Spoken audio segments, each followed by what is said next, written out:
Kalau tempat kecelakaan mati, Dor mati di situ. Maka di jalan itu setiap tahun pasti akan ada yang mati di tempat yang sama dengan titik yang sama. Nah, saya rasa di daerah sini ada saudara? Nah, yang ngomong ada dia memonitor lalu lintas setiap hari. Nah, dulu sebelum saya bertobat, saya tahu persis tentang disebut namanya kutukan darah dan tentang kekuatan darah. Mari kita buka Alkitab kita dalam kitab Kejadian pasal 4. Kitab Kejadian pasal 4 ayat 5 sampai dengan 13. Kitab Kejadian pasal 4 ayat 5 sampai dengan 13. Kitab Kejadian pasal 4 ayat 5 sampai dengan 13. Saudara yang genap, saya yang ganjil. Kitab Kejadian pasal 4 ayat 5 sampai dengan 13. Tetapi Kain dan korban persembahannya tidak diindahkannya. Lalu hati Kain jadi sangat panas dan mukanya muram.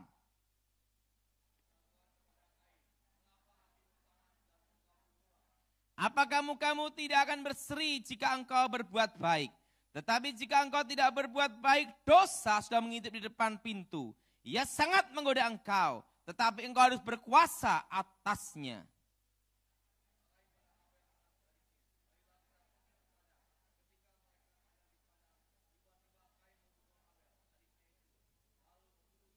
Firman Tuhan kepada Kain, di mana Habil adikmu itu? Jawabnya, aku tidak tahu apakah aku penjaga adikku.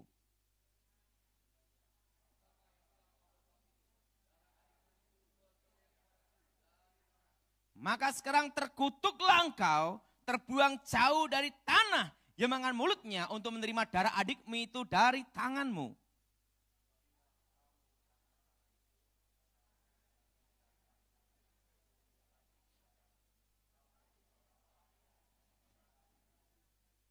Saudara yang kasih dalam Tuhan, di dalam sejarah umat manusia ada pembunuhan yang paling awal. Pembunuhan yang paling awal adalah pembunuhan Kain membunuh Habil. Kain membunuh apa saudara? Pada waktu Habil dibunuh, saat itu juga kegiatan otak berhenti, kegiatan jantung berhenti. Dan cirinya orang mati tidak bisa mandi sendiri, betul?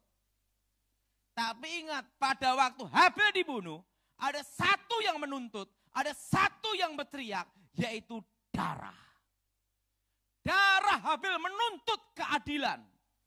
Akibat tuntutan darah Habil, Kain dikutuk.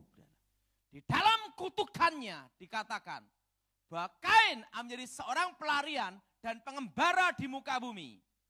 Menjadi seorang pelarian dan pengembara di muka bumi. Dan tanah tidak menghasilkan sepenuhnya lagi untuk Kain. Maka Kain berkata, hukumanku itu terlalu besar bagiku. Saudara, darah bicara tentang nyawa. Nyawa bicara tentang kehidupan. Plus saudara tahu apa artinya kutuk. Ada orang tanya sama saya, Pak, kutuk itu apa? Kutuk ya kutuk. Banyak orang ngomong gitu. Tetapi sebenarnya kutuk itu ada artinya. Kutuk adalah kata-kata yang mengikat. Ikutin saya semua, kata-kata yang mengikat. Yang menyebabkan penderitaan, kesengsaraan, kehancuran, kebinasaan, kematian kekal. Nah, penyakit, kesengsaraan, itu kutuk. Nah, beda dengan berkat. Berkat adalah kata-kata yang mengikat, yang memberikan kehidupan, keselamatan, kelimpahan, keabadian. Itu yang namanya berkat. Amin. Nah, saudara, sebelum saya bertobat, saya tahu persis bahwa darah manusia berbeda dengan darah binatang. Misalnya, pisau dipakai untuk membunuh seseorang, cep mati. Setelah itu, pisau dicuci bersih. Itu nanti, saudara, sekalipun dicuci bersih model apapun, waktu di lab, di forensik, saudara, maka bekas darah korban itu pasti ada yang tersisa. Yang disebut namanya jalur DNA manusia. Sehingga kasus pembunuhan sekalipun 3-5 tahun, barang bukti tetap dipakai di pengadilan. Kenapa? Karena bekas darah korban ada yang tersisa. Jelas saudara? Maka di dalam ilmu penyidikan reserse dikatakan tidak ada kejahatan yang sempurna. Karena kebetulan saya pernah diminta untuk memberi pengarahan di Akademi Kepolisian Semarang. Bahwa tidak ada kejahatan yang sempurna.